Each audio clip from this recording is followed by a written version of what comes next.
So there are some Doctor Who stories that I'll admit have taken me a couple of watches before I could truly appreciate them. Stories like The Tenth Planet, The Invasion, The War Games, Planet of the Spiders, and The Robots of Death are all Doctor Who stories that I've had to watch really twice before I could truly appreciate them. Well, with Jodie Whittaker leaving next year in 2022 as the Doctor, over the Christmas period, I've watched through all the Doctor Who Christmas specials from 2005 to 2017, and also the two New Year specials from 2019 and 2021. But I also decided I'd try and fit in some of the classic regeneration stories as well.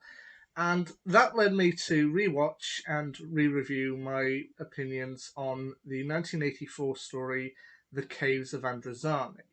The Caves of Androzani was the sixth serial of Doctor Who's 21st season, first broadcast in four parts from the 8th to the 16th of March 1984.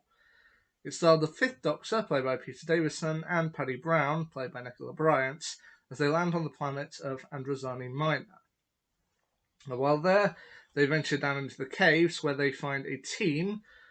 They're led by a man named Chelak, played by Martin Cochrane, and the second in command named Salatine, played by Robert Glenister. And Glenister would later return to Doctor Who, playing Thomas Edison in Nikola Tesla's Night of Terror. Now, they're down there because they want to mine a substance called Spetrox. Now, Spetrox is seemingly a substance which is harmful in its raw form, but when purified, when done through all the stuff, can help extend the life of whoever takes it. And there's a man named Morgus back on the surface, who, played by John Normington, who is supplying it to the best minds in Androzani Major, the twin planet, to try and gain popularity, gain sympathy, and ultimately gain power. Now, aside from Chelak, Salatine, and Morgus, other people they encounter include Timin, a secretary played by Barbara Kinghorn, Stotz, a resistance fighter who's working against Chelak and Salatine and is working with a man named Sharas Jack. Stotz is played by Maurice Roves, and Sharas Jack is played by Christopher Gable.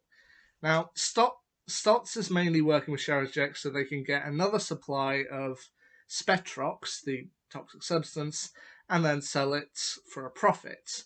Whereas Sharas Jack has much more dark intentions. I mean, especially when he sees Perry, even though she's technically dying of Spetrox poisoning, he wants to keep her around forever because he considers her beautiful. And it gets quite creepy quite quickly.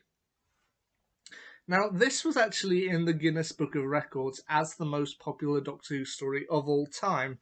And I'll admit, when I first saw it, I didn't get why everyone liked it. I just thought, well, yeah, it's all right, but I wouldn't think it's the best episode or the best story. However, after watching it through a second time, I can see why people like it. I mean, it's definitely better second time around, and I do get it finally. I mean, I thought when I first watched it, like, people consider this one the best story. Yeah, I don't know how Peter Davison would feel about that. It's like, I don't know if they feel like, hey, my last story is the most popular story in all of Doctor Who, or the most popular story was the one where I left. Thanks for nothing.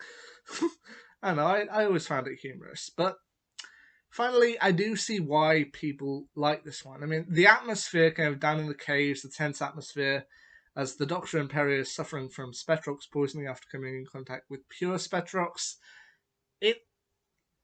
It's got a great sense of tension. Sharaz Jack as a villain, he's pretty sinister. And as we got to each one of the cliffhangers, I really did think it worked. Like, even the one where the Doctor's preparing to crash Stotz's ship into Androzani Major, I thought that worked. I understood why he was doing it, and it provided a real sense of tension. And you know what? While I don't know if it would be the regeneration episode or story that I would always go for, I do finally see why people love it, and yeah, it is a great story. One of Doctor Who's best. Yeah, I'd say so.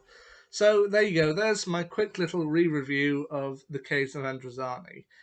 I wasn't sure about it the first time, but upon second go round, it really is a great story. Anyway, that's what I think of it.